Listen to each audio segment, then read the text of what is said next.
Ça fait partie, disons, des ajustements hein, qui vont pouvoir se mettre en place dans la vie petit à petit, hein, mais qui ne changent rien à la nature du connaisseur, à la nature de la présence, de la conscience, hein, qui n'est pas tributaire hein, des aléas de ce qui se passe dans le champ énergétique. Hein.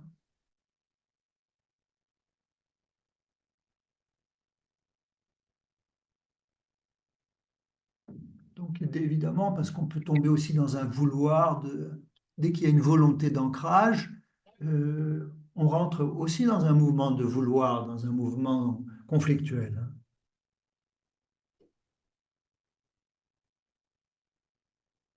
On comprend le corps tout entier comme un objet d'écoute. Le corps tout entier, c'est du sommet jusqu'à sa base. Et on voit comment le corps tout entier, sa nature sensorielle, vibratoire, euh, apparaît dans notre écoute, apparaît dans notre regard.